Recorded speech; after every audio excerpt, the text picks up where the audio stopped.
So up first this morning is going to be Doug Peterson and Eric Philcox discussing R&D products or new products for DT and Pixel Acuity.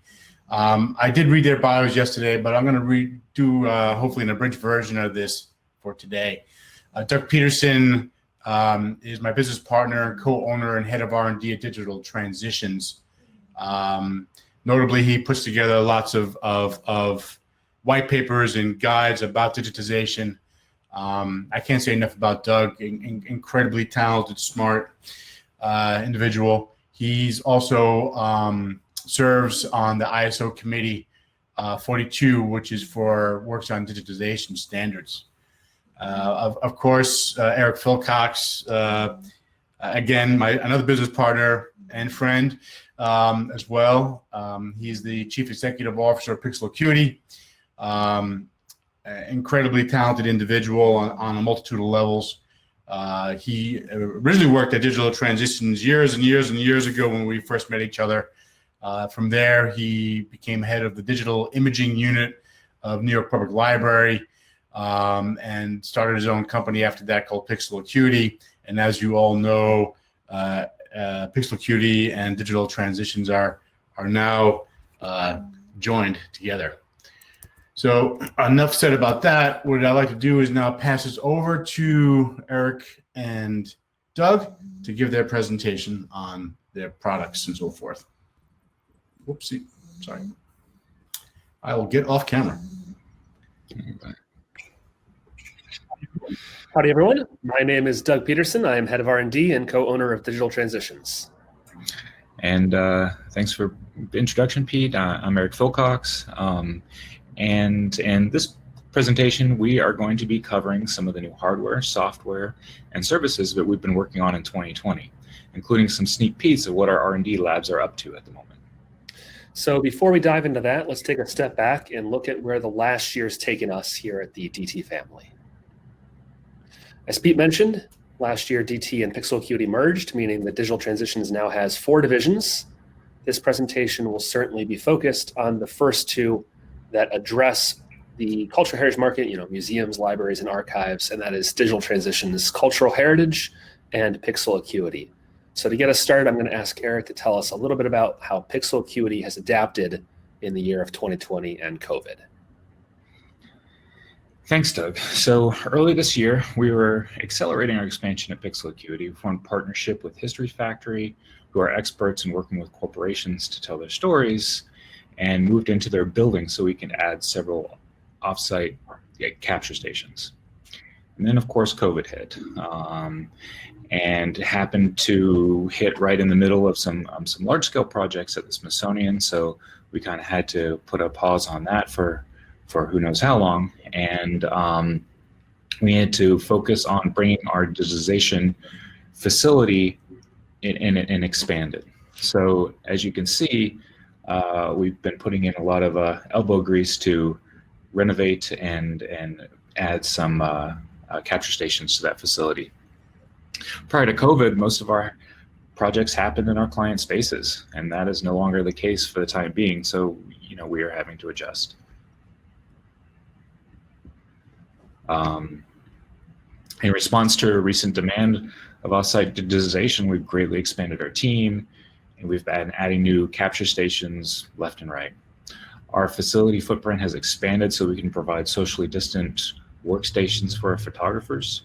And finally, we've expanded our digital delivery option to include S3 buckets, Google Storage Bucket, and Dropbox. But some clients can't even access their collection to package them for offsite digitization. So we are also focusing on expanding services and offering help to facilitate digitization programs that are largely stuck at home. Tasks like OCR, metadata, enrichment through artificial intelligence, and remote QC can provide valuable enrichment to collections that have already been digitized. I'd like to throw it back to Doug to discuss these new technologies. Right, so the technologies that Eric's mentioning are part of an overall overhaul of our internal post-processing software that we call PixelFlow. In the 2.0 version, we've made significant improvements that allow us to work better in the era of COVID. First, we've looked at the ingest or the import or sort of the inputs of PixelFlow. We've expanded that to allow us to use TIFFs, JPEG 2000s, and JPEGs.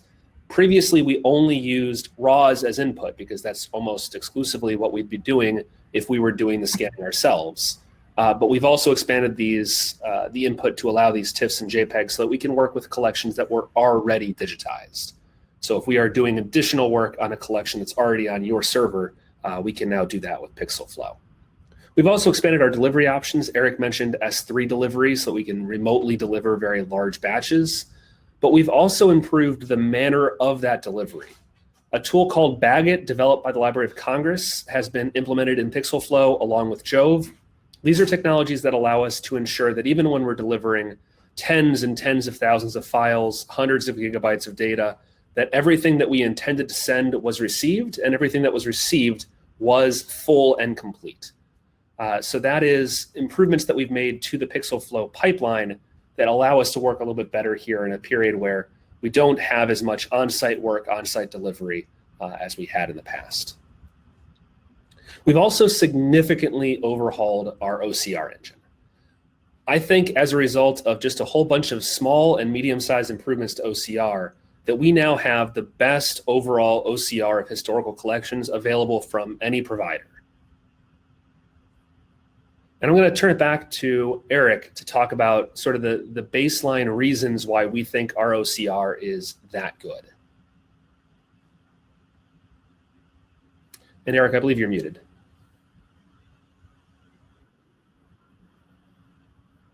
Quality of the OCR comes from the two advantages that we actually have. First, obviously, we're using the best hardware and best practices for capturing the material in the first place. Higher quality input means higher quality and more accurate OCR output.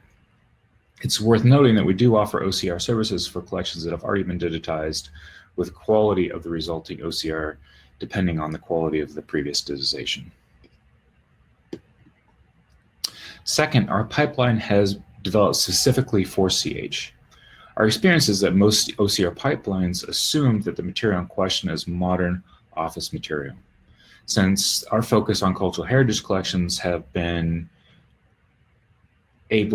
since we focus on cultural heritage collections, we've been able to optimize the performance with those types of materials. Without getting too far into the weeds, this includes analyzing and adjusting image content in a variety of ways, comparing the results from those multiple variants, and applying modern techniques to automatically select the best result.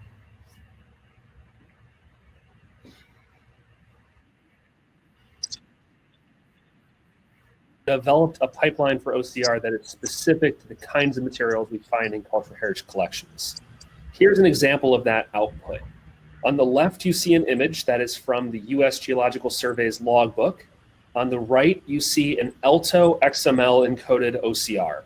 We can deliver our OCR in a whole bunch of different ways: PDF, plain text, Alto XML, HOCR. So a variety of different formats. In this case, this is a format of OCR that allows us to show where the word is on the page without having to have a heavy PDF product.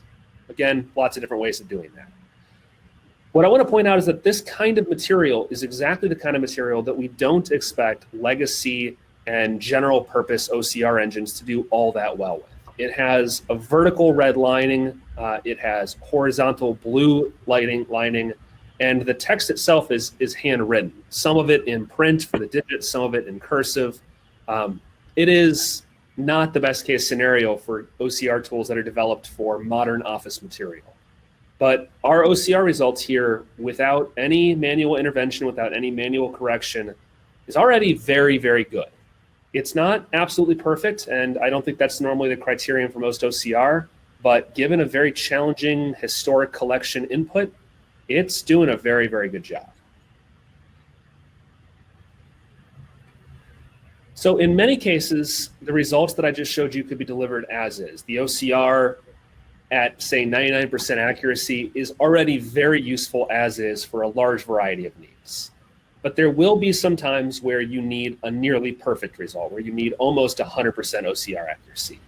And that kind of accuracy almost always requires some layer of QC and correction. And we've done a lot of work to overhaul our QC and correction of OCR. There are two general ways that we do OCR correction. One is autonomously, and one is using the assistance of artificial intelligence. The way that we do it with fully autonomous or mostly autonomous correction includes controlled vocabulary.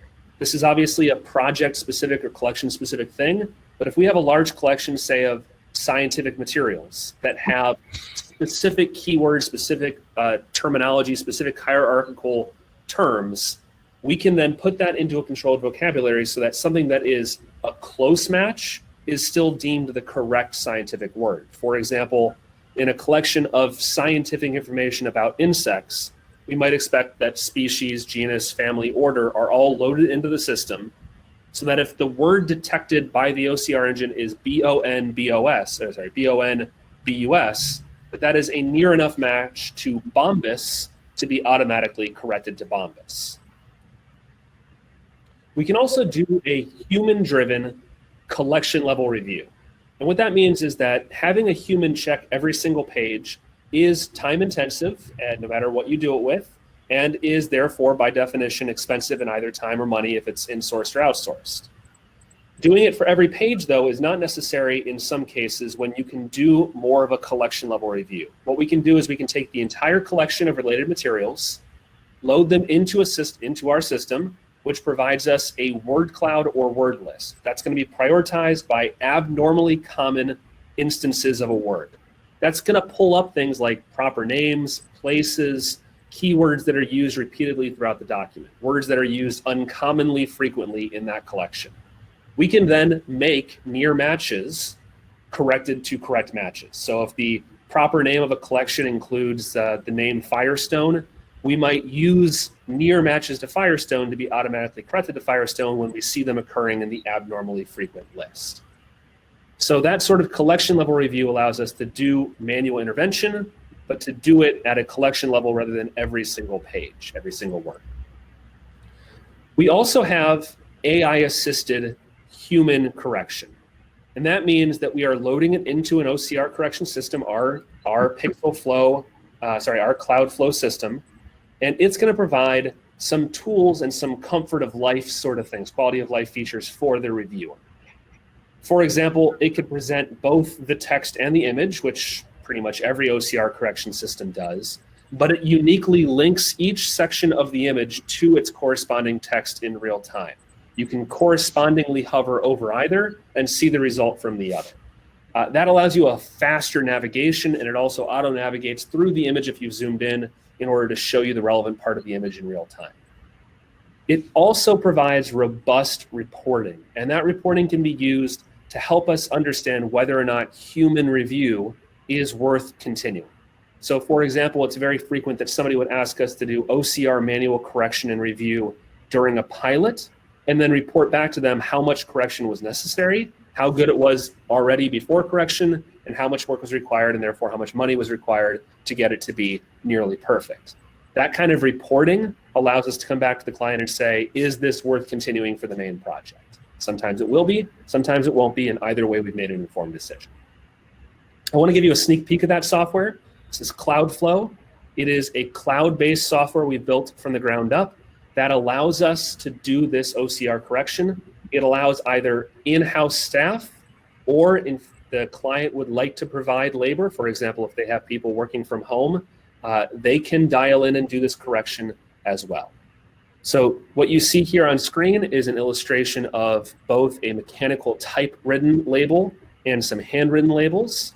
You see the cursor on screen over the word Bombus, and it's highlighting the corresponding section of text. The vertical blue line to the left of Bombus indicates this is one section of text together. And then underneath where you see the red highlighting, that is indicating a misspelled word.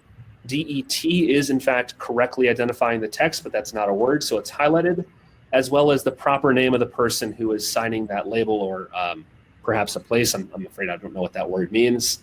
But if that word is deemed correct, we can actually add it to the dictionary right here in the editor, and that will continue to persist throughout the project. So these are quality of life features that help us review more quickly and more accurately and allow us to involve either our own in-house staff or the client staff to help with QC and OCR correction. So as you can see, we've been hard at work developing capabilities that institutions can use with their digitization needs in the period of social distancing. You know, it's definitely been a challenge to keep on task during this time, but we hope that you know, our goal was to be able to come out ahead and to you know, really fill out our capabilities and our offerings during this difficult time. All right, so we've discussed some of the tools that we've added to Pixel Acuity. Now I'd like to talk about some of the tools that we've added on the DT Cultural Heritage hardware side. So obviously our biggest project and biggest product and biggest improvement to our system this year is the addition of the Phase 1 IXH 150 megapixel with the 72mm Mark II. It's a flagship product. I am not skipping in any way. However, we did have a dedicated presentation to it yesterday, so I won't linger on it here during this presentation, other than to say that we have developed some high quality lens shades for them. Now, this is a product that came out of a request from the Library of Congress. They have been setting up a new scanning lab, and they are trying to eliminate as many spurious variables as possible, try to get a system set up that people can come into and out of frequently, have settings and systems that are very, very consistent to work with. So eliminating any possibility of stray light was a priority for them. I don't think that in most cultural heritage lighting setups, flare, lens flare is an especially big problem. Usually your lights are actually above the camera position, but in any case, it's better to not have any possibility of it than to have some possibility of it. These IX shades get a very tight geometry. By that, I mean the left side of this image is what attaches actually to the camera body. So this is sort of opposite of what you'd normally expect for a lens shade. It is actually constraining down after it leaves the body. What that means is that there's no surface on which the light can reflect into the lens, right? It is sort of wholly encompassing the lens. Now, in cultural heritage, we have to be extremely, extremely conservative regarding anything that's above the camera. So the inherent design of this is actually just a snap-on design. And I got to tell you, it's a very, very good system for snapping on. It's very tight and it will not fall off. But to be extraordinarily cautious, we provided 2 tether points, and you can optionally attach a tether cable to keep it so that even if somehow magically it fell off, maybe there's an earthquake, I don't know, then it would still be tethered and prevent it from falling down on any material below. Finally, and thanks for the question about the interior coating, because my hope was that I'd be able to present today that we had the single darkest pigmentation paint in the world. I cannot say that. We have the second darkest paint available in the world that is being used on the interior surface of this lens shade, and it is incredibly, incredibly absorbent. When you see this thing in person, it's a real reminder that there are multiple levels of black, and this is a very black paint on the inside. Here is just a shot of that from the side. You'll have to pardon our product portfolio photos this year. These were done with iPhones. We have been focused on production and focused on other projects. Product photos have fallen by the wayside, but you can see here a shot of the IXH with the lens shade on it.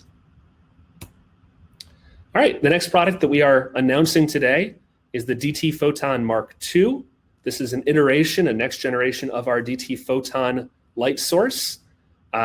If anybody is familiar with our DT Photon, I will say that we have an 1.5-hour webinar on lighting for cultural heritage. You can watch a lot of details about spectral output, etc. The take-home message for today is the DT Photon Mark II has the same incredibly high quality spectrum, the same incredibly high CRI and CQS. We have not changed in any way the spectral characteristic of the light. This improvement is about quality of life and production things. First of all, and the most significant change in this design is that when you're switching from using it for reflective work to using it for transmissive work, we are now using a flop-down door system that you can change the plexiglass using. That allows you, instead of unscrewing 4 screws and lifting a frame and removing plexiglass and switching a new plexiglass, dropping the frame and screwing in 4 screws, instead, you flip down a door, you pull it out, you put the new one in, door flops back up. It's on a spring. It has an optional lock in case you're especially conservative, and you're good to go. That also allowed us to make a slimmer and lighter design. So that allows us now to have a light that is the same height profile as the Photon XL, our longer light, and it is still providing really, really, really, really even illumination in the case that you're using it as a transmissive light source. The front bezel is now also magnetic. In the first generation DT Photon, the frame itself was non-magnetic, and so if you wanted to attach something like a polarizer, you would again need to remove the frame, slide the polarizer in, put the frame down, and retighten. And then when you wanted to take the shot without the polarizer, you would reverse the process. Not bad, but now you can simply take two magnets, magnet it on. When you're done, you can magnet it off. We will also be very interested in your feedback and requests for accessories that we could make. I could imagine making a durable, firm frame for a polarizer, for example. I could imagine making barn doors or a lens shade, sorry, not a lens shade, a light shade. I could imagine making RGB filters. I could imagine a lot of things, but I don't want to imagine them. I want you to ask us for what you'd like, and we will make it. And we will also be very glad for those who simply want to take a $2 magnet and stick some polarizer gels on there as well. That's perfectly fine with us. We will also be making a bracket for the first time that allows you to make a DT Photon into a DT Photon XL. Not exactly, but the same idea, right? We're going to take two of these and put them length on length so that the overall height profile, the overall length profile is going to be the same as a DT Photon XL. What that means is if your institution owns, for example, two DT atoms, that means you have two Photon Mark II lights. Okay, wow, okay. If you have two atoms, that means you have 4 lights. If you take those 4 lights and pair them up and then add brackets to them, you now have the equivalent of having bought 2 Photon XL lights. So you could be using the DT atoms for smaller material Monday through Thursday, and then on Friday, take those lights off, add them to the bracket, and shoot oversized material on a wall mount or from the ceiling, etc. So that allows you more flexibility with the same purchase.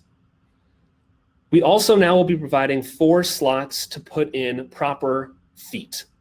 Now the feet are used when you're doing transmissive imaging. If you want to put the photon on a flat surface, those 4 feet will be adjustable for height so you can make sure they are level.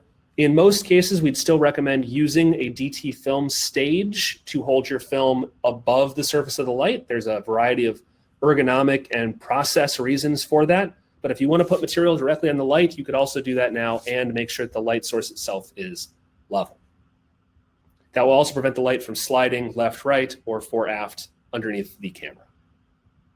Lastly, as with almost everything we do wherever possible, things are backward and forward compatible here. The DT Photon Mark II head can use both the traditional DT Photon and DT Photon Smart Controller for the power source. And the accessories, if you already have lens hoods, not lens hoods, if you already have the hoods for the lights from the Mark I, those are compatible with the Mark II. The plexiglass size is the exact same. And as much as possible, we just try to keep things that don't need to be changed unchanged while still adding these improvements. So that's the DT Photon Mark II. We've also made an incremental adjustment to our DT film stage. Most of the things here are still the same. The improvement that we've targeted is specifically when you're using the glass carrier to scan film. Now, the glass carrier doesn't have built-in baffling or gating, right? And so previously what we'd normally recommend to somebody would be to take a piece of mat board or cardstock, cut an appropriate hole, and overlay it underneath or above the glass for the glass carrier. The problem with that is that, of course, that is very specific to a given size, and changing between that and another size requires removing, readjusting, reapplying. So what we've done here is put 2 horizontal slots in the top area of the stage. You can have it mounted in the normal position, not shown here, which is horizontal using just the standard insets, or you can have it mounted here or here. That provides you 2 different vertical openings that are different than the defaults. In addition, the standard gating underneath still applies, so you can move the gating inward, so you can get down to a very small area of illumination with the 8x10 glass carrier. And lastly, in terms of hardware, we have made an incremental improvement to our reel film top.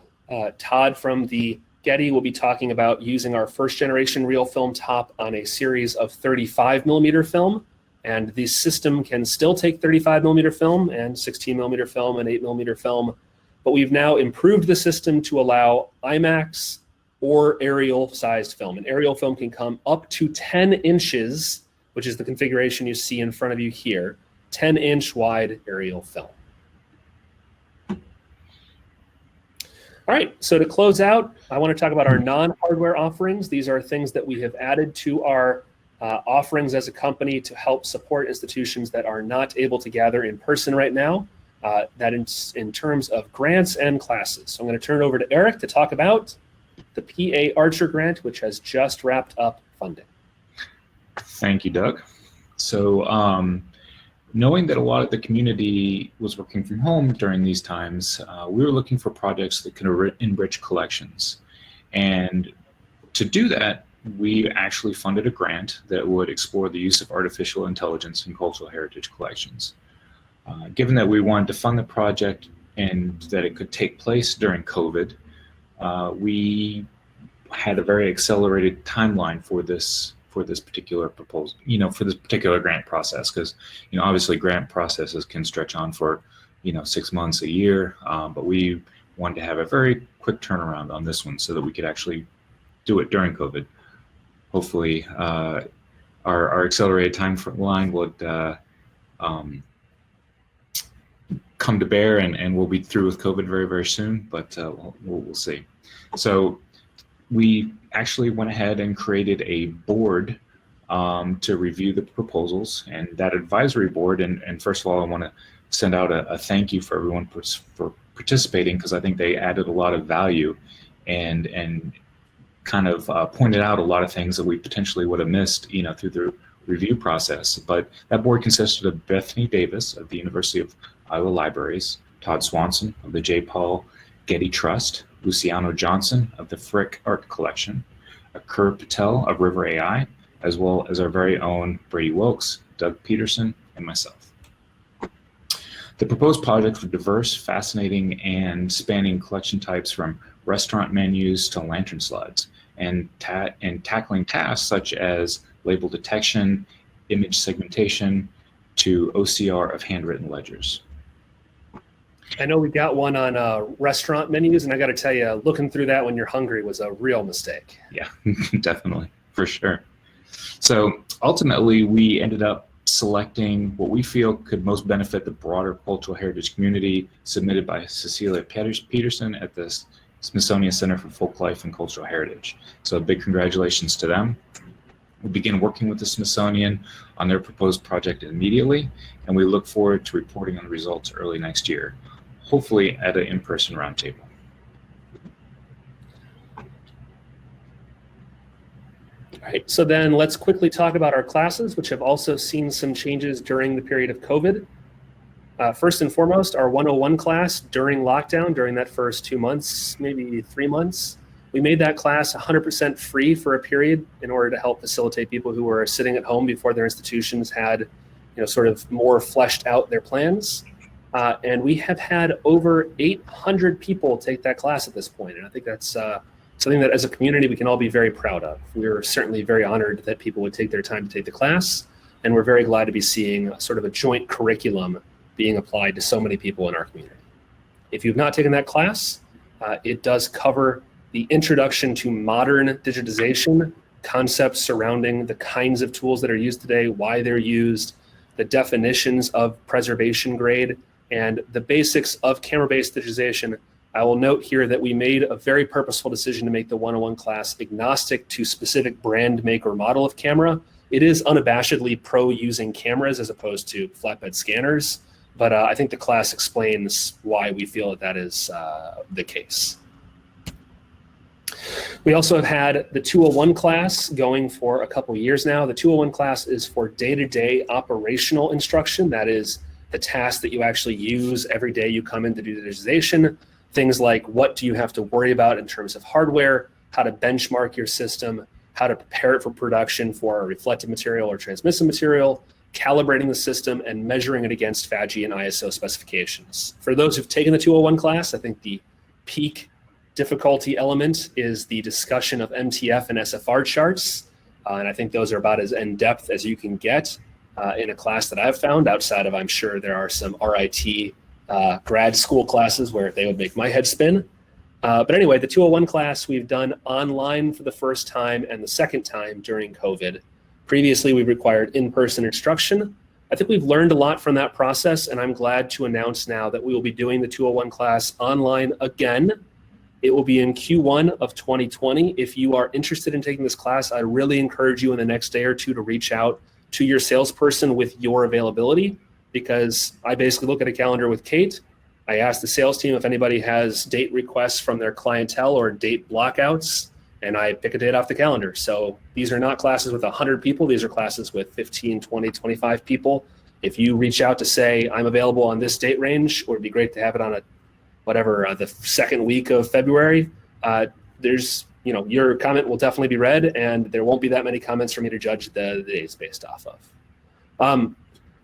Lastly, when we reteach it, I think we've learned a lot by teaching it online twice now. We will be doing 4 3-hour classes instead of 2 7-hour classes, because our finding was that no matter how passionate you are about cultural heritage, I think a 7-hour class is just, it's too much. Finally, we've been doing this DT coding series. We've done 4 parts already. Shout out to Jeremy Moore, who has helped us with 2 of these, and Eric, who has helped us with 1 of these. The coding series is about automating and scripting and coding, and those classes are all available for free on our website right now, parts 1 through 4. Part 5 is waiting to be scheduled, as well as the capstone, because phase 1 and Capture 1 will be releasing a new SDK. That has been pushed back a little bit due to COVID, so we are waiting for that to be released. Then we will schedule those classes, and we hope to see many of you in that capstone. So, as you can see, we've been doing a whole lot at Pixel Acuity and DT Cultural Heritage during this period, but we are always very eager to find out what we could be doing more, what we should be doing different, what we've been doing that's working and what we've been doing that's not been working. I think if there's only one good thing you can say about 2020, is that it has forced us all to adapt and to change.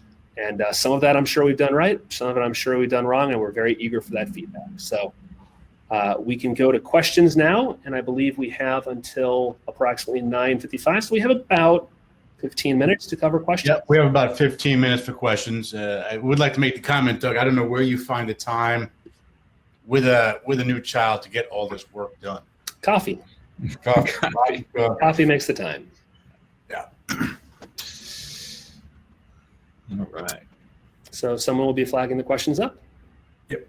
Okay, first one. Eric, I love the ceiling in your new space, which is something I've always gotten pushed back from with changing.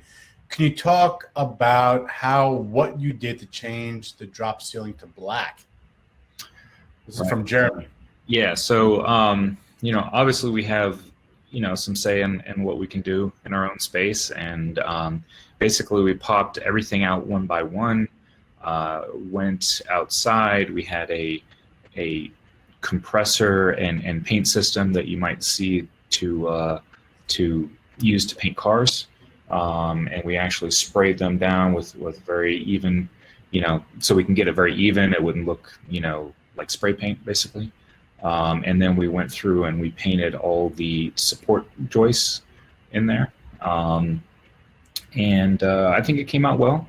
And with the lighting setup that we have, you can see the shades on there, on the photons.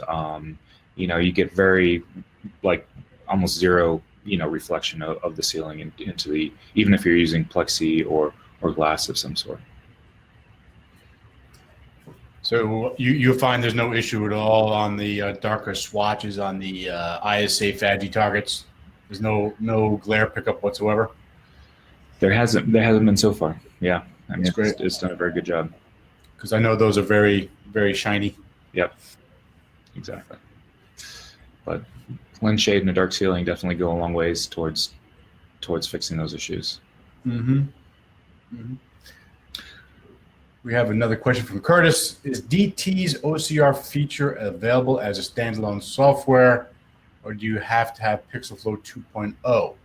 So PixelFlow 2.0 is internal software, and there's two big reasons for that. One is that Pixel Acuity has an advantage in providing you whatever service you'd like due to the technology that they have developed.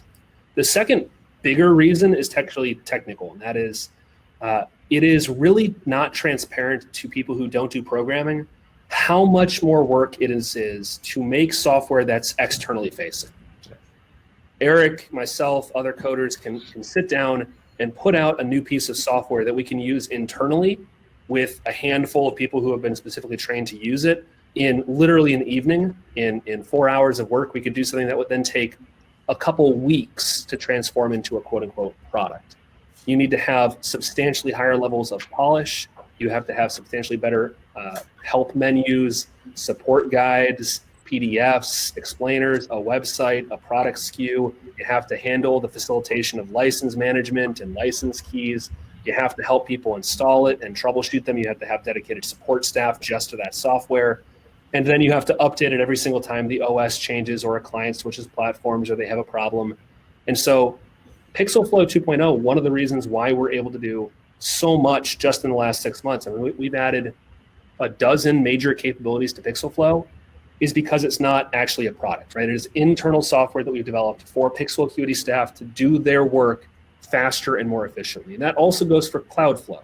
CloudFlow is internally managed and externally available.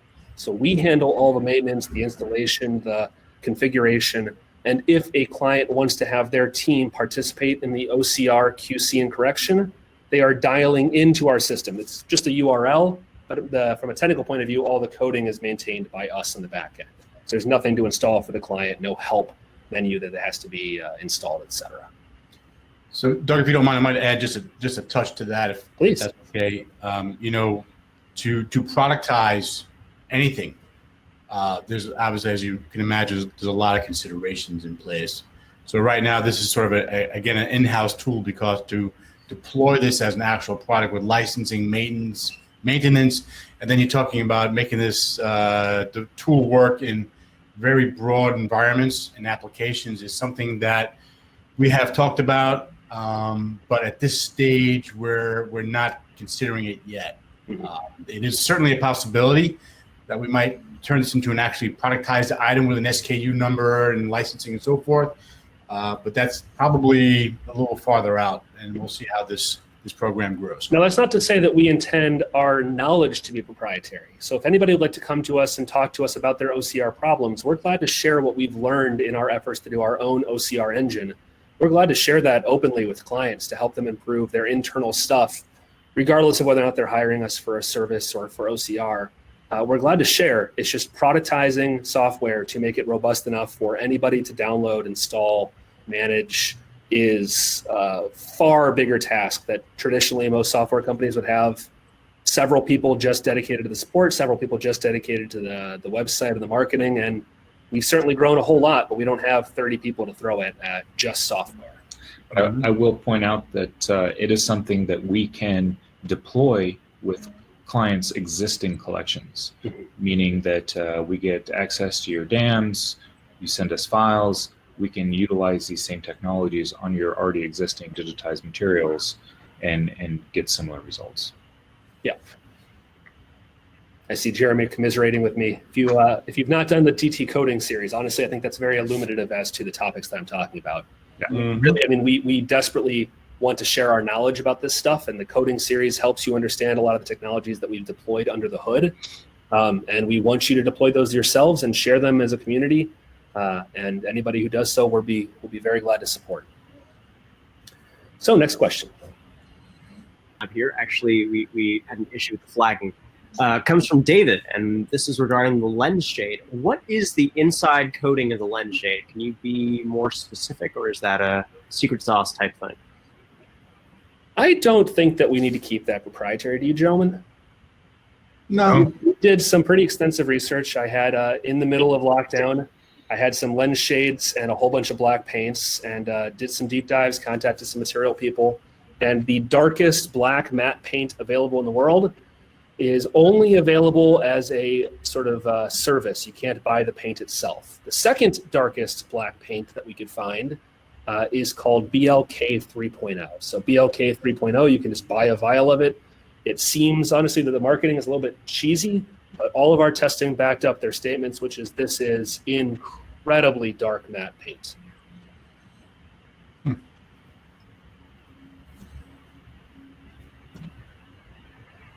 Next question from Peter, which I assume is not me. Will the exposures will the exposures be longer because the light is smaller for the film scanning, or is the output the same? The output's going to be almost identical. You have to remember that in transmissive imaging, which is fairly unique, you are actually directly imaging the light of the light source at the time that you're capturing. So if you think about, it's best to think about a piece of film that's totally blank and totally transparent. What are you taking a picture of? You're not really taking a picture of the piece of film. You're taking a picture of the light source.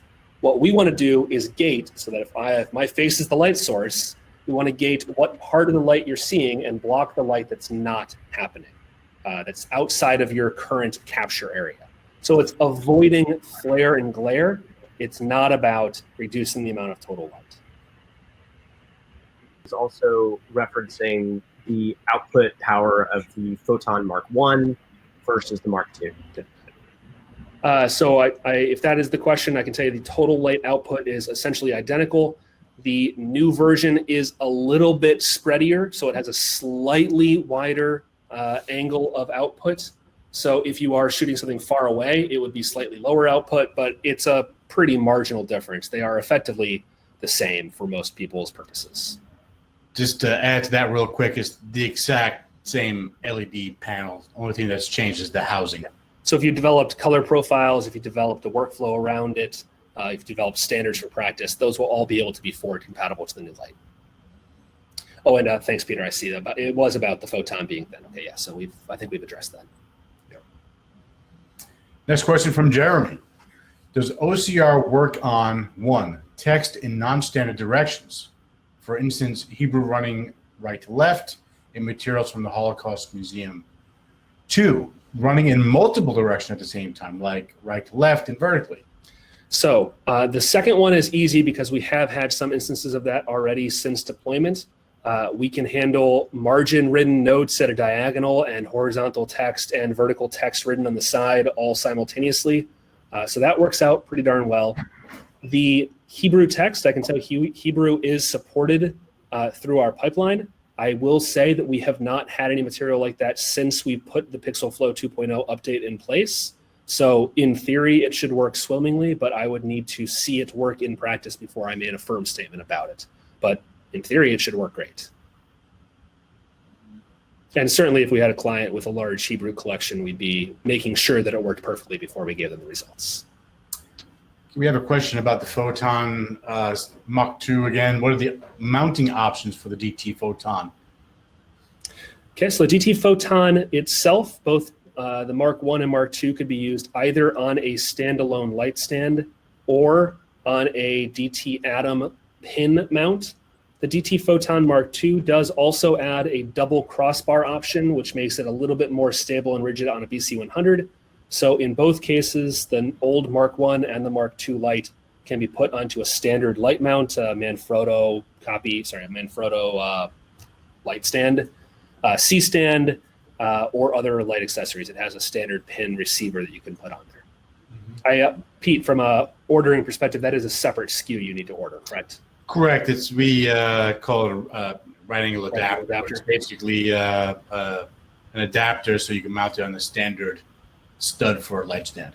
Very good. I think we have 6 more minutes for questions, and of course, we will also be present in the breakout session in case you. I have a question for you, Doug and Eric. I know you guys know I haven't been deep dived into the OCR projects. I'm just curious about how important is the quality of the signal against the camera image relative to accuracy in OCR. Not so much in machine-driven text, but more, I would say, handwriting and those kinds of things. Does that really matter, or it's, That's exactly the main issue. In the case of mechanically produced print, in the case of a typewriter or a computer printout, Honestly, PPI and sharpness, it does matter. It matters at sort of at the edges. It makes it 99.9 instead of 99.8, that sort of thing. But the big difference really is when you're talking about handwritten, smaller, more elaborate cursive or in print. In those cases, if it's a low quality image, you're not going to get anything. And as you go up to a higher quality, it doesn't make it perfect. And quality itself is not the only solution here, but quality is a really important component. Would you agree with that in our experience so far, Eric? And how many pages would you say at this point we put through the 2.0 pipeline? Tens of thousands, I think, at this point. Yeah. I think it might be now low 6 digits, but tens of thousands is concerning. I am no expert at all with OCR, but from what I've heard, traditionally if you have about a 200 PPI image on machine-generated text, you get a very high accuracy in OCR. What is your experience with handwritten material? Is it like 500, 600, 300? I think every assuming the signal is clean coming from the app capture device, is there an optimal PPI or? It's really an under the hood thing, but Eric, could you talk about the fact that we have now frequently done batches where we captured a higher PPI, feed that in differently than the output? Yeah, so we as you run these through the pipeline, every step up in resolution, every step up in sharpness, clarity, you're able to recognize more words. So we've done tests, we've done both in resolution and in using different techniques to enhance the image, to then not actually use that image for the final delivery, but overlay the results of those images on the FADG compliant normal looking image. So we tend to kind of err on the side of doing too many. So our process may take a little bit longer because we're running it multiple times. We're running the OCR engine multiple times on a single image, but that allows us to be able to pick the most accurate, the highest quality one that recognizes the most words. And certainly as you step up in resolution, the number of words you're recognizing per image increases. And that's really one of the best parts of the raw workflow, and especially now that we're at 150 megapixels of capture. For most document sizes, we can capture at what seems to most people to be kind of an absurdly high PPI, and then we can separately deliver derivatives that are downscaled to whatever they've asked for. If they want 300 PPI output, that doesn't actually necessarily mean we capture at 300 PPI Pixel Acuity. We will certainly be delivering their TIFFs at 300.0 PPI, but we may be capturing at a higher PPI, using a higher PPI for OCR, and then embedding that result into a down-res PDF or a downscaled HOCR XML. Mm-hmm. Very interesting. It's a very cool technique. Just a couple minutes left here. Pete, maybe we can get one or two more questions in, and then we should take a break before the next speaker. Here we go. This is from Jeff. Any release date for the 301 course? So if you'd asked me last year, I would have said it was definitely going to happen this year. I think COVID has meant that we've had to spend a lot of effort getting our existing classes to a remote format. For anybody who's taken the 201 remotely now with us, I think you can acknowledge there was a lot of work that went into making sure that the in-person experience was replicated as reasonably well as it could be through an online-only medium. So I think 301 is definitely not going to happen this year, but I think 301 should take place next year. We also have to do more work in talking to people who are interested in 301 about exactly what criterion and topics they want to cover.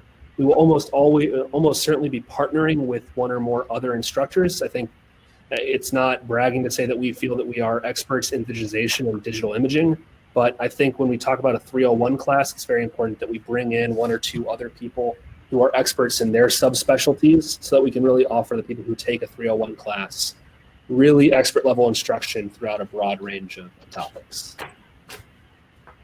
Nice. All right, so we have time for another question or so. Mm-hmm. This is from Aiden. Is the IXO compatible with the IXG or IXH only? 72 millimeter Mark 1, 72 millimeter Mark 2, and 120 millimeter lenses, regardless of which body they are on. So forward and backwards compatible. I have an add-on question to that. Is there any caveat to the lens shade in terms of field size? No. So one of the nice things about making a lens shade, we've made lens shades now for a bunch of lenses at DT, and one of the really nice things about making it from the IX is that we know exactly what the field of view is, and the field of view is much more constrained than with most lenses. So for example, the 120 only goes up to a, I really should know this off the top of my head. I think something like a 7-inch wide field, and then goes down to, of course, around a medium format frame size field of view. So as a result, actually, I guess no, it's just over 8x10. Anyway, it's from yay big down to yay big, whereas most lenses you have to account for infinity and essentially infinitely wide down to, or not infinitely wide, but out at infinity field of view all the way down to closest focus point. We've been able to make this for a very narrow range. Yeah, so that's one of the reasons why they can actually tilt inward, is that we don't have to account for a gigantic field of view. However, if you did put it on a tripod and pointed it at the 72 millimeter at a very large scene, you will there's no constraint. Anything the lens can physically achieve, the lens shade is correctly out of the frame.